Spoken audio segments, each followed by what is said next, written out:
Hey Ty, have you seen all the announcements from Microsoft Build 2026? There are quite a few. There certainly is, John. And I think in today's episode, we should absolutely dive in and see what's announced. 100% Ty. Look, there were hundreds of announcements, models, agents, a quantum chip, a surface that looks like a cheese grater, so on and so forth. Okay, so the cheese grater one is actually real. And guess what? It's glorious. But we'll get into that a little bit later on. Yeah, and look, somewhere in here, there's a single sentence that's going to explain all of it, right, Ty? I'm sure there will be, and we found it. So instead of making you read a full encyclopedia, we've done the unthinkable. We've picked the top 10, the whole from the whole of Build, and it's not just Azure this time. Yeah, chips to cloud computing, coffee up, everyone. Make sure it's a double shot. Let's get into it, Ty. 100%. So let's do a little bit of quick framing. Satya Nadella opened Build on June the 2nd at Fort Mason in San Francisco, and 2.5 hours of keynotes. Yes, people, that's 2.5 hours.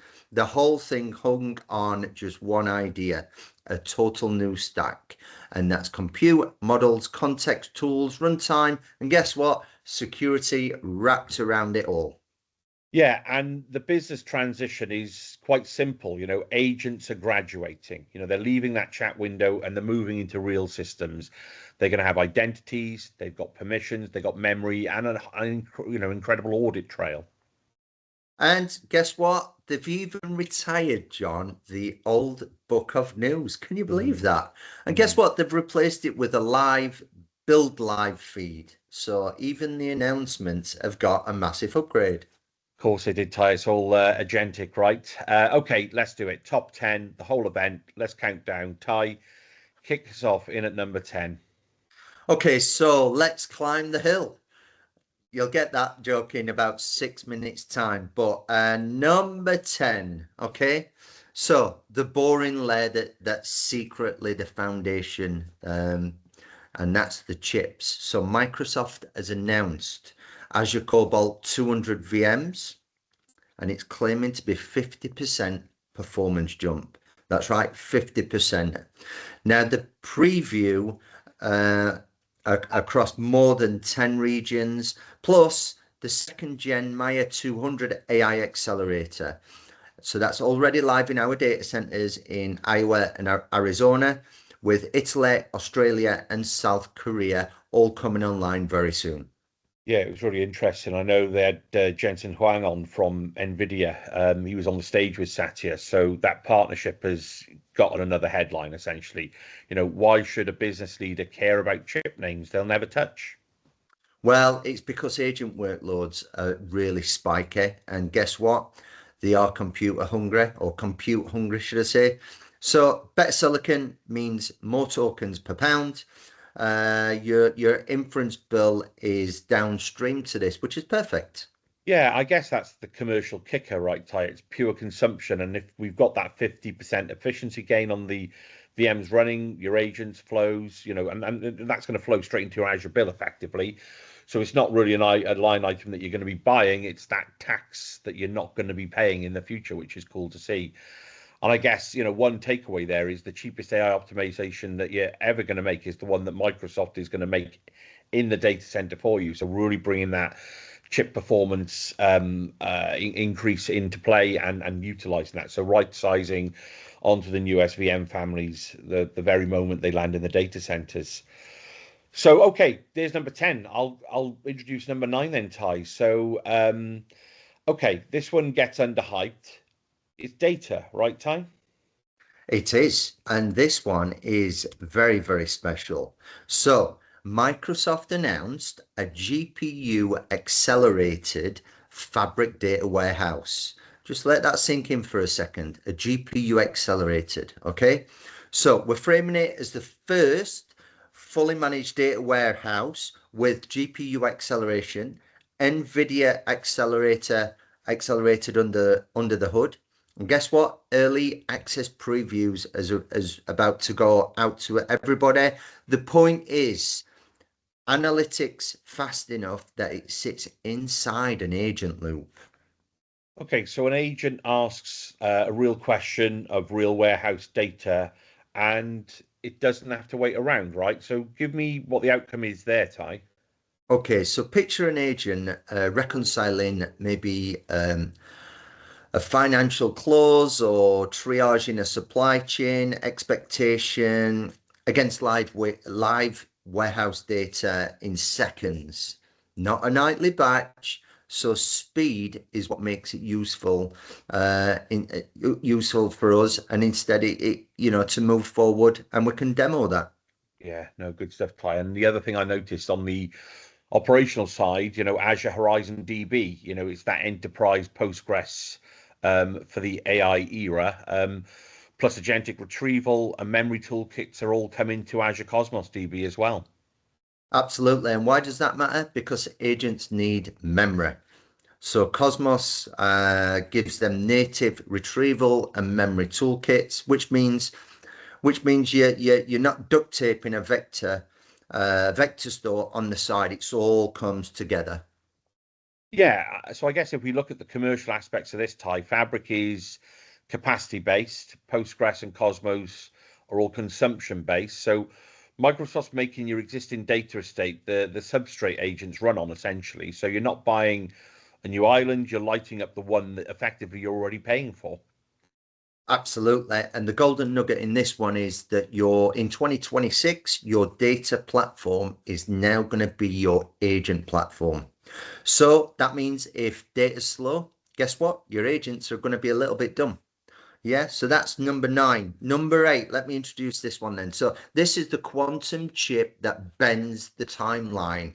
Okay, are we ready for this? Number 8. Da, da, da, da, da. This is the one that's going to make you put your coffee down. So Majarana, Majarana, Majorana, I think it's pronounced. It's a difficult Mayoana. one.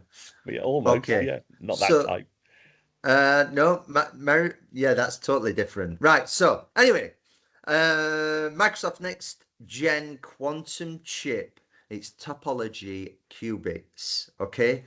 And Microsoft claims roughly 1,000-fold improvement in reliability. And that's over the last year's chip. So what do you think to that, John? That's a big number, Ty. What do we think is meant by that more reliable statement there? Well, qubit lifetimes jump from milliseconds to tens of seconds. They're quoted at around 20 seconds mean lifetime with microsecond operations. The re-engineered the material stack to get there, and they used AI, Microsoft Discovery to help design it. Yeah, and the headline that matters for planning, they've said it halves the roadmap, so scalable quantum computer by 2029. If you remember, there was this roadmap to where we were going to have reliable quantum chips with these qubits. So I think that scale quantum computer by 2029 is the key, right? Absolutely. And it's still in research. It's tied to the DARPA program. And nobody's running payroll on it on Monday, but credible 2029 lines change. So you can think about post-quantum security today. Yeah, and that's again, from the commercial angle, it can be seen as a little bit of a sneaky one, but there's no skew here at the moment, But the cryptography roadmap is a real budget conversation. If quantum is a 2029 problem, that crypto agility, issue is really a problem and a project that you really should be thinking today, right, Time? Yeah, absolutely. And the golden nugget from number 8 is that you can't actually buy measure. Majorana. Thank you. Two, but you can start planning for the world it creates. So that's post-quantum crypto, and stops it being theoretical the day Microsoft puts a date on it. It sure does, So, Ty. John, number 7, talk us through it. Yeah, no, absolutely, Ty. So, okay, number 7, and I think you've been a little bit excited about this one yourself, Ty, from what we've spoken about before. Actual hardware. So the Surface RTX Spark Dev Box. Yeah, so it's a compact AI workstation built with NVIDIA's RTX Spark superchip. Okay, so a Blackwell RTX GPU paired with a Grace CPU delivering up to 9 petaflops of AI compute One, and a one, one tie. Don't go over the top there. It was one, hundred. surely. Sorry, 1 petaflop of AI compute. I'm making sure that you're listening to me. And 128 gig of unified memory. So it can run, you wait for this, 120 billion parameter models locally with 1 million token context. Okay. And the chassis is a 3D printed aluminium block with about 1,000 air vents. Okay. So that's a nod to its 1,000 teraflops. That's double that doubles as a heatsink, which is phenomenal. And I, on the funny side, it genuinely does look a bit like a cheese grater, a Mac Pro. And look, I'm here for it. But who's going to be buying this sort of device? Do you think, there, Ty? Okay, so anybody who's a chef or who are developers doing local first AI, so fine tuning agentic pipelines, sustained inference, without paying for every cloud call. So it ships with Windows 11 Pro pre-configured for devs, VS Code VSL2 with WSL, yeah. GP. Yeah, with GPU pass-through, PowerShell 7, GitHub Copilot, and all the bag of machines straight out of the box. So it's also a secure core PC with BitLocker, Defender, Entra, and guess what? Intune. Yeah, no, good stuff. And looking at the obviously on the commercial logic here, it's quite interesting what Microsoft has done here. So Microsoft hasn't priced it. The US launch is going to be later on in the year, online only, but the pitch is really reserve that frontier model calls for frontier problems and do the rest on your own hardware. So for a team burning towards, a month on cloud GPU, a one-off box that kind of helps keep all that IP local, is really going to be a real FinOps lever for those teams that are burning through tokens at the moment. Absolutely, and as much as I do hate to say this, sometimes the cloud isn't always the cheapest place to run models. Sometimes it's cheaper GPU is the one that's on your desk and that you pay for once. All right. So for anybody watching, it's certainly worth doing your cost analysis and looking at FinOps over a period of time. Mhm. So number 6, Project Solara and Microsoft Scout. So that's agents leave the screen. So John, number 6, the conceptual one. Okay.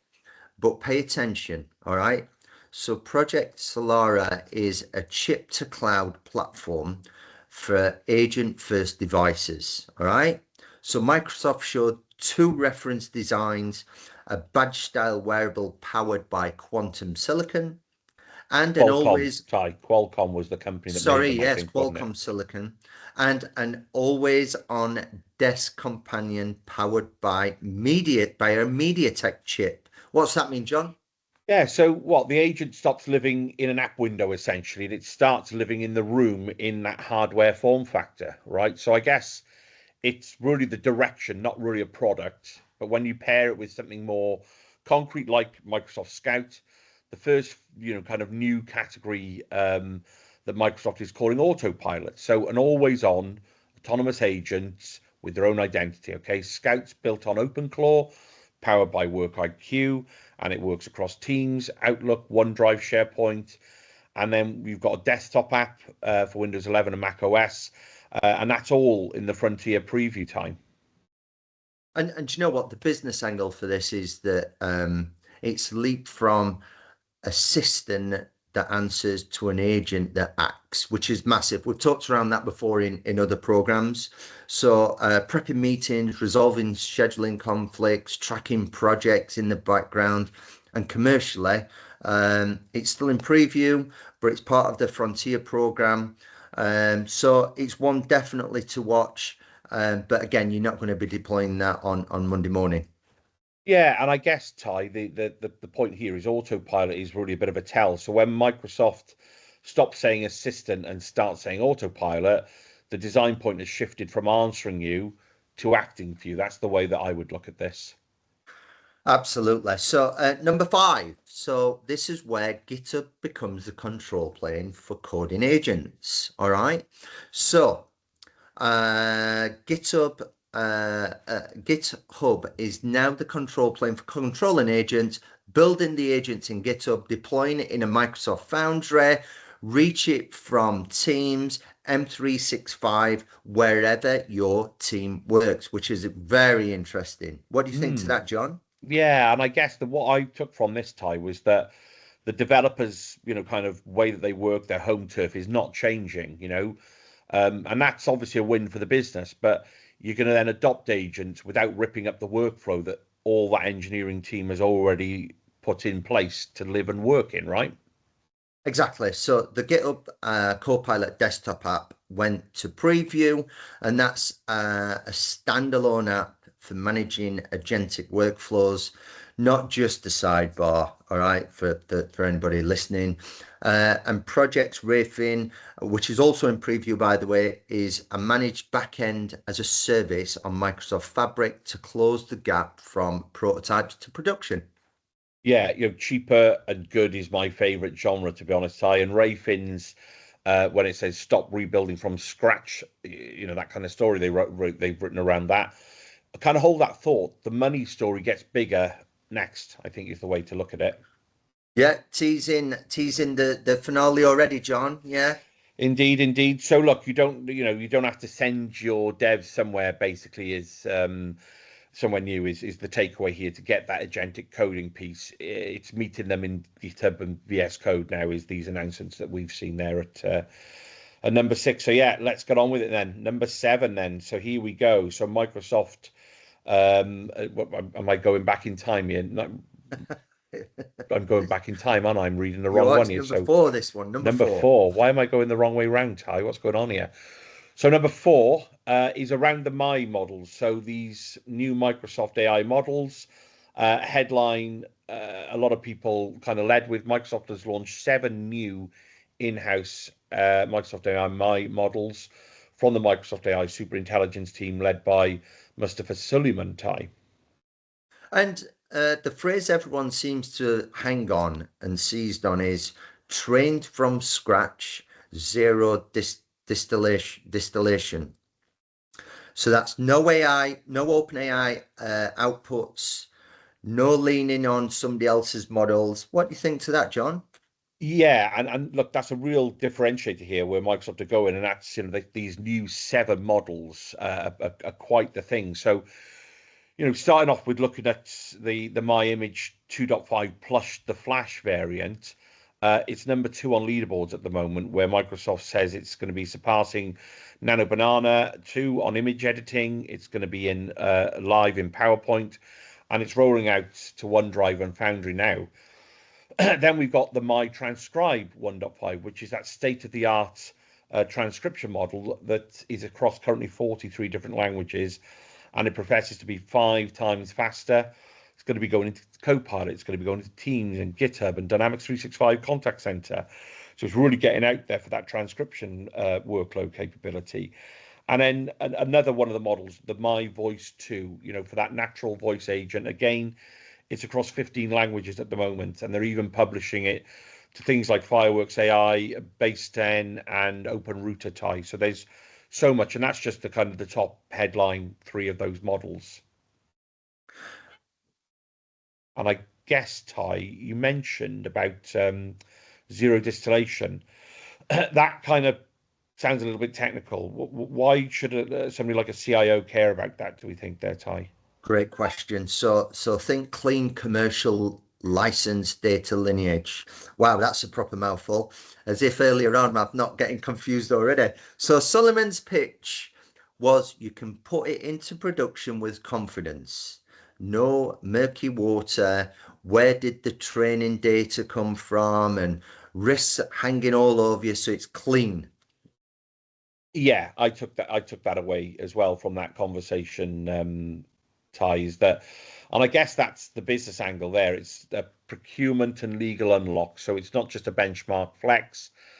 Commercially, several land where you already work, basically. So image 2.5 will land in PowerPoint, transcribe in Teams.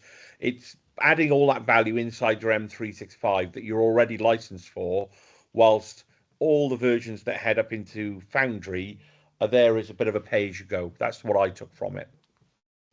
Absolutely. So now we move on to the top three.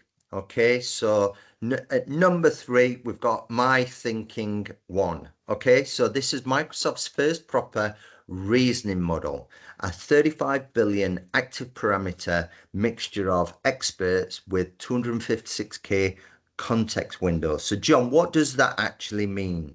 Well, I mean, in short, I think it's punching way above its weight, Ty. 97% on the AIME 25, the maths reasoning benchmark, which then when we look at the SW Bench Pro, it's at 53% on that, which puts it right alongside models like Opus 4.6.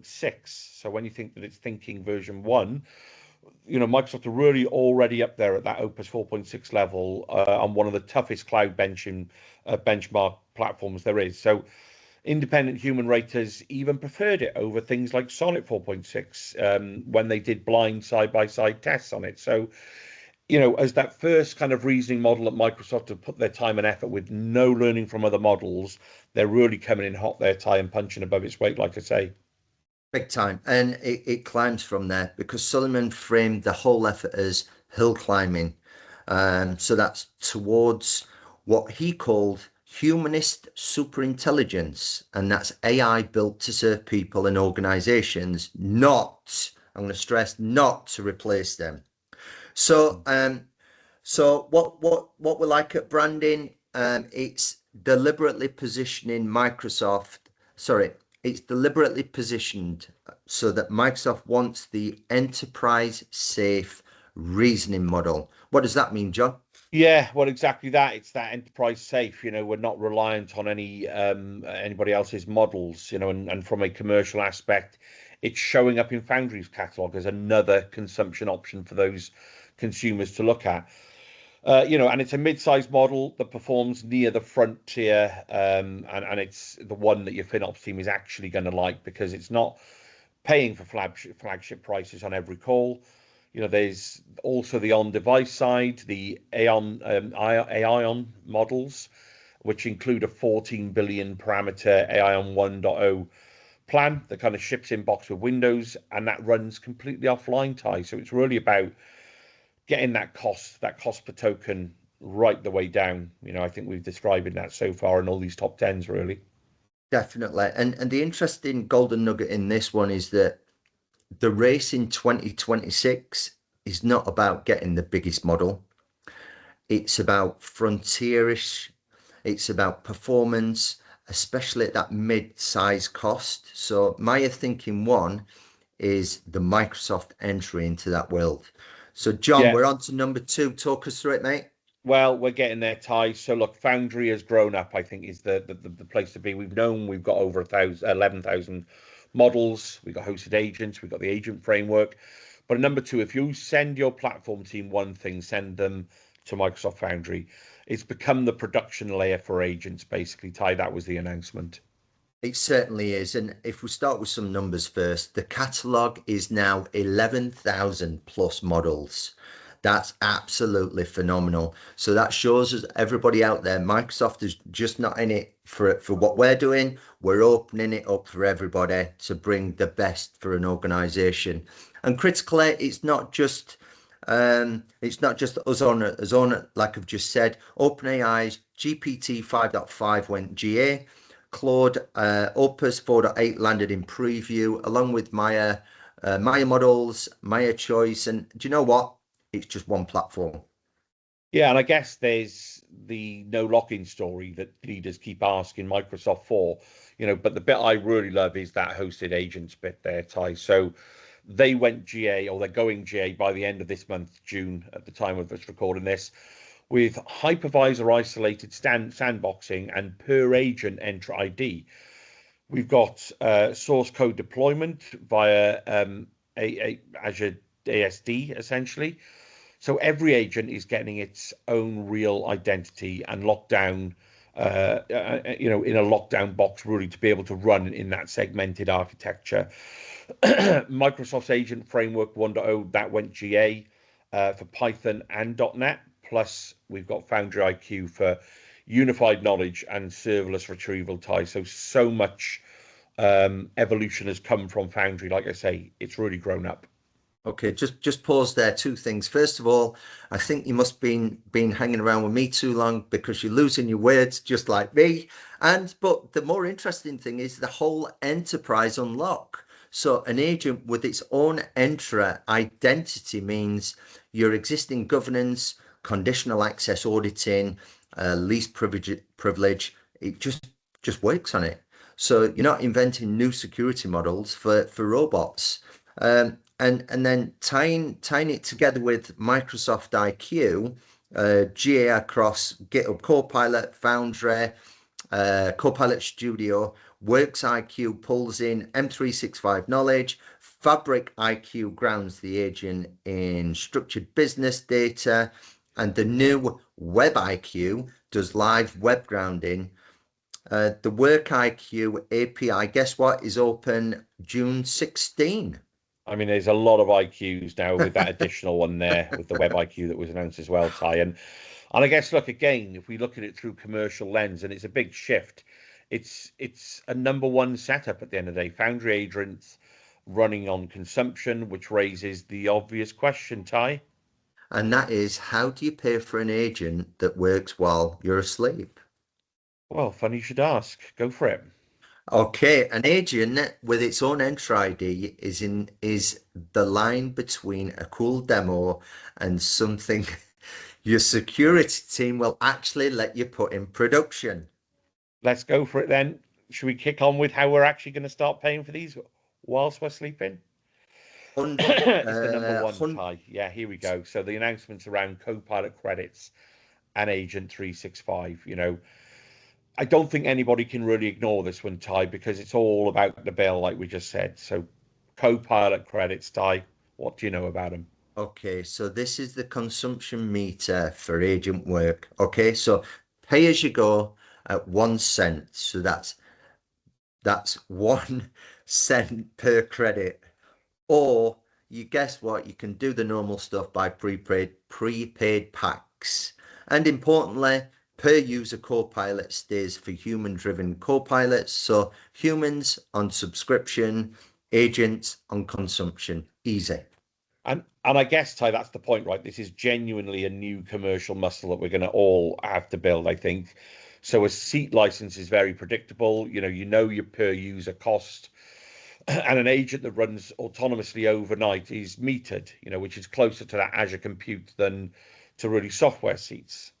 Absolutely. So guess what? FinOps discipline has to stretch to cover agents, budgets, alerts, the whole works. Yeah, which I guess is exactly why that governance piece really does matter. So Agent 365, during build, the SDK went GA. It's free and it's a framework agnostic SDK. There's a local agent public preview as well that discovers things like Claude Code and the GitHub Copilot CLI. Plus, we've got Windows 365 for agents, giving agents their own cloud PCs. Can you believe it, Ty? And Microsoft 365 E7 is that bundled path that we like to try and talk to customers around. It certainly is. So Agent 365, you need to think a bit of the control tower. Excuse me, you'll see every agent, who owns it, who can touch it. You pair that with Copilot credits, and you've got the two things every CFO will demand. And that is number one, visibility, and number two, meters. Okay, so I suppose the golden nugget in this, the headline for Build 2026 isn't a model, it's a pricing structure. It's agents moving from licenses to consumption, and the organizations that win are the ones who's got absolutely on point FinOps with governance nice and ready and early in play. So on that note, John, Yeah. what's the aha moment, please? Well, look, Ty, it's been we tried to bundle this down into kind of top 10 announcements, which in of themselves created multiple more announcements, right? So, excuse me, let's zoom all the way back out now. One sentence. So we look at what was Build 2026. So remember, Ty, you told us this at the start. Microsoft Build, it was about the whole stack. So an agent can actually live somewhere from the chip, the device, the data, the model, the identity, the runtime, the governance, instead of it being this chatbot just sat in a web tab. So, and when we look at the business mirror side of that, it's nearly every layer that they announced is about consumption, consuming the silicon. Look at Fabric, Horizon DB, Foundry agents, Copilot credits. It all flows through your Azure and your M365 spend, Ty. That's the way I'm trying to look at this at the moment. So what I'm hearing then is really that there's three, not two, three threads that tie together. Technically, agents finally get an identity, a sandbox, and even hardware to live on. Commercially, you've got a meter, and for the business, the blockers stopping being can the AI do it is becoming, are we governed and budgeted to let it happen?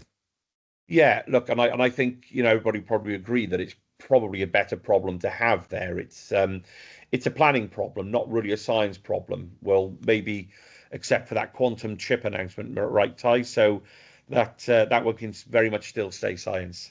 Hill climbed. There you go. There it is. There it is. We got there in the end, Ty.